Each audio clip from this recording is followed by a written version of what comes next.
Hitech హంగులతో నిర్మించిన ఆ పోలీస్ స్టేషన్లలో సౌకర్యాలన్నీ సక్రమంగా వినియోగించుకోవడంలో అధికారులు సిబ్బంది విఫలమవుతున్నారా అంటే అవుననే సమాధానం వినిపిస్తోంది. హైదరాబాద్ నగరం నడిబొడ్డున ఉన్న పంజాగుట్ట పోలీస్ స్టేషనే దీనికి ఓ ఉదాహరణగా నిలుస్తోంది. లాకప్ గదిని సక్రమంగా వినియోగించుకోలేకపోతున్నారు పోలీసులు. మరోవైపు లాకప్లో ఉండాల్సిన నిందితులను స్టేషన్లో స్వేచ్ఛగా వదిలేస్తున్నారు.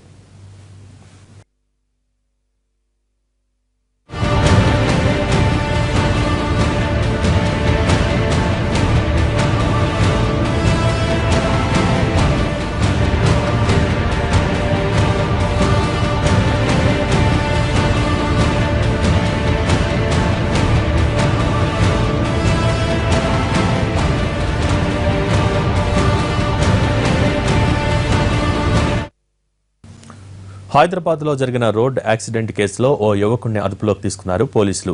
పంజాగుట్ట పోలీస్ స్టేషన్ కు అతన్ని తీసుకొచ్చారు. అయితే అతన్ని లాకప్ లో పెట్టకుండా స్టేషన్ లో స్వేచ్ఛగా వదిలేశారు. అంతేకాదు నీళ్లు తెప్పించుకోవటం వంటి చిన్న చిన్న పనులు కూడా అతనితో చేయించుకోవటం కనిపించింది. మరోవైపు ఆ యువకుడిని ఉంచాల్సిన లాకప్ లోకి తొంగి చూస్తే దాని నిండా చెత్తా చెదారాలతో నింపేశారు. పనికిరాని అట్టలు, డబ్బాలు, ప్లాస్టిక్ వస్తువుల వంటి వాటితో లాకప్ ను నింపేసి తాళం వేసేశారు పోలీసులు.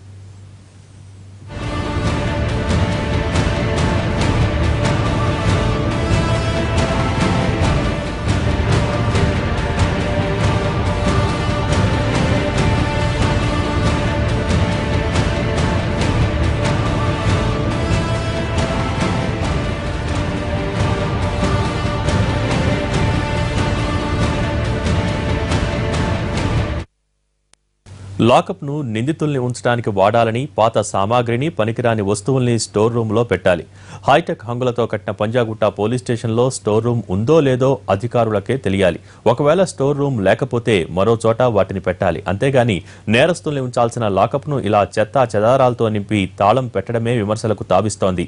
మరోవైపు నిందితుడిని లాకప్ లో పెట్టకుండా అతనితో నీళ్లు తెప్పించుకోవడంపై అభ్యంతరాలు వ్యక్తమవుతున్నాయి.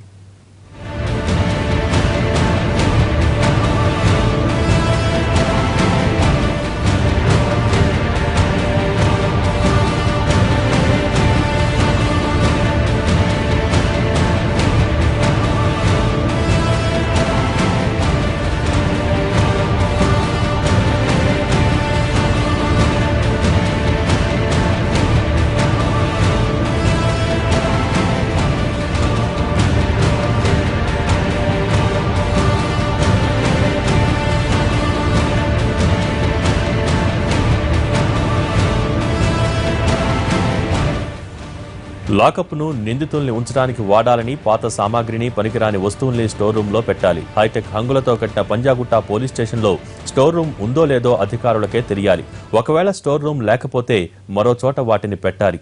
అంతేగాని నేరస్తుల్ని ఉంచాల్సిన లాకప్ ను ఇలా చెత్తా చెదారాలతో నింపి తాళం పెట్టడమే విమర్శలకు తావిస్తోంది.